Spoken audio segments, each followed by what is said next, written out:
Crispin is on the run, alone in a world he barely understands. With his home lost and enemies closing in, every step could mean life or death. As he struggles to survive, he discovers shocking truths about his past, truths that could change everything. Will he find safety, or is the worst still ahead? Let's dive into chapters 7 through 12 of Crispin, the Cross of Lead. But first, welcome to Camp Hain, the adventures of a Catholic family that homeschools, public schools, online schools, and has one super obsessed with baseball kid. Currently, I, Tia Hain, am a Classical Conversations Challenge Aid Director. A lot of this podcast is related to that for now. I upload a new podcast every Friday, other videos on YouTube as well, and I also post videos about math, mostly algebra because that's what I'm tutoring right now, and our life. We love our adventures, so come along for the ride. And click subscribe or follow if you are a homeschooler or are thinking about homeschooling, or even if this content just interests you. There, I've said the things. Now let's move on into the content. Welcome back. We are continuing on with Crispin, the Cross of Lead, trying to get these recap episodes out to you faster, so they are going to be shorter to do that. Today we are going through chapter 7 through 12. Let's dive in, shall we? Asta's son is hiding in the forest. The searchers came close a couple of times. At one point, while hiding under some leaves, he overheard two men talking.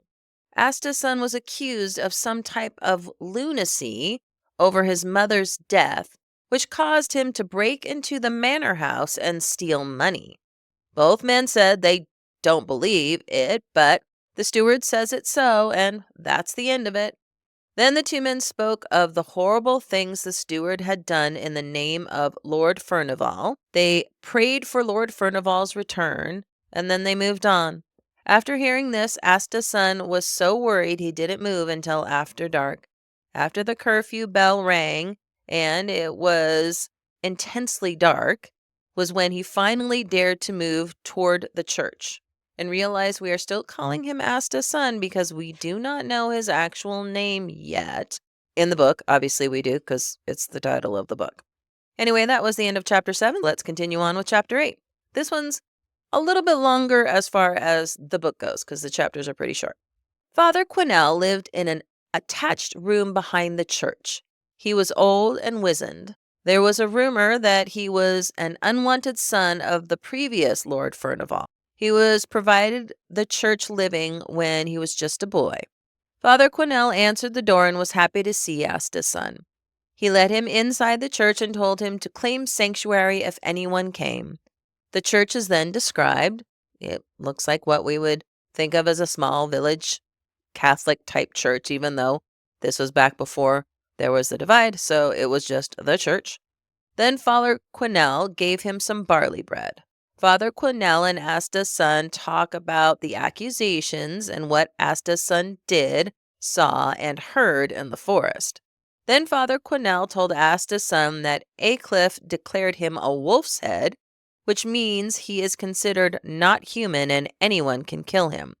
Then Father told him he had to leave, but Asta's son said he wouldn't be able to get permission to go. Then Father Quinel asked him if he knew his own name. He did not.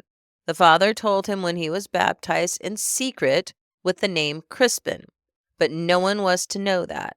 That was why his mother only called him son.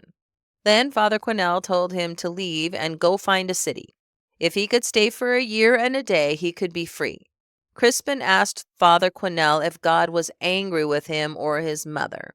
Father Quinel said it was not for him to know how God felt, but he did know that Crispin must leave. Father Quinel told him to hide in the forest one more day, come back tomorrow night to Goodwife Peregrine's house. Father Quinel will find some food and things to protect Crispin along the way. He would also tell him about his father then. The father handed Crispin the lead cross that belonged to Crispin's mother. He also informed Crispin that his mother could read and write and wrote words on the cross. Come back tomorrow night and he would tell him all about it. But for now, he had to go hide again. All right, that's the end of chapter 8. We are now going on to chapter 9. In the morning, Crispin went back to the big rock to look around. He did not see a hunting party. He searched for food and prayed for guidance and tried out his new name. Well, not a new name, but tried out his name. It still felt weird to him. He thought about what the priest was going to tell him about his father. He also kept thinking about what the priest had told him about his mother. Crispin waited until dark to go back down. When he got close to the church, a boy named Cedric addressed him. Cedric told Crispin that Father Quinel had sent him because he could not meet Crispin. Crispin was to follow Cedric. Cedric told Crispin that he was to go along the road that leads west. When Crispin asked why they weren't going to Goodwife Peregrine's house, Cedric insisted that Father Quinel couldn't meet him. Crispin insisted on going to Goodwife Peregrine's house, so Cedric followed him. Goodwife Peregrine was the oldest person in Stromford and had special wisdom for healing. Crispin felt fear and fascination about her. When they got to her house, Crispin told her that it was Asta's son. She asked if it was Father Quinel with him, but he said it was Cedric. When she asked where the priest was and Cedric said he couldn't come, she asked why. When Cedric said he didn't know, she knew something was up. She said Crispin had to leave. There was 20 shillings offered as a reward for him. That was half a year's wages for somebody that lived in that town. Cedric said the steward planned to look north, so Goodwife Peregrine said Crispin should go south. She put a leather pouch around Crispin's neck and told him to eat some porridge she had made before he went. He put his cross in the pouch and ate the porridge. Then she gave him some bread to take with him.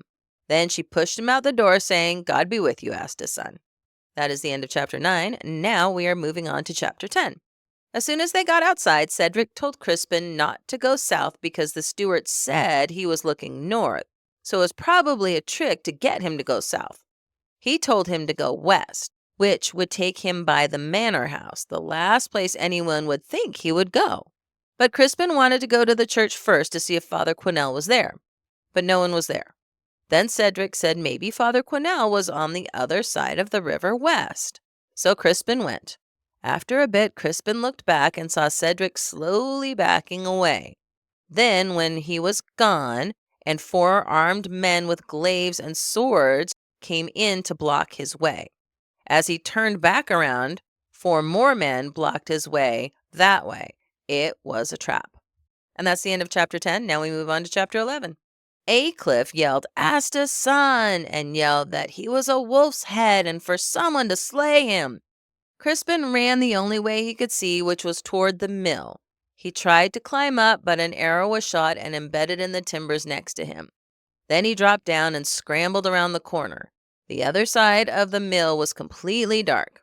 Crispin fell into the water. Then Crispin landed in the mill race, which is where the water ran to turn the mill's wheels. It was only chest deep, so Crispin followed the mill race path, which led him to the river. Crispin was afraid of the river because he couldn't swim. When he saw the torches up ahead, he decided to cut back to go past the cottages and fields to the southern end of Stromford. When he came to the boundary cross, he knelt down to pray. He realized someone was lying there. He also realized it was Father Quinel. He called his name softly and went to touch him. Then he saw his throat was slit. Crispin was terrified. He said a short prayer to St. Giles and ran away. He was certain God had abandoned him. That is the end of chapter 11. Now we are moving on to chapter 12. Sometimes Crispin ran. Sometimes he walked. All of the time he cried with grief. He knew Father Quinel's death had something to do with him and his mother. Was it because he was helping Crispin? Was it because he was going to tell Crispin about his father? After he had gone down the road or path a ways, he realized he had lost the bag of food that Goodwife Peregrine had given him. He couldn't go back for it. He would have to forage. He did still have the leather pouch around his neck with his cross. The path led into a forest, so Crispin sat by a tree, exhausted. Crispin couldn't sleep, so he got down on his knees and prayed to Jesus, to Mary, and to St. Giles for mercy, guidance, and protection. Putting himself in God's hands brought him a little relief, enough to fall asleep. That is the end of today's episode. So it is short but sweet, and I will hopefully have the next episode up pretty quickly. Until then,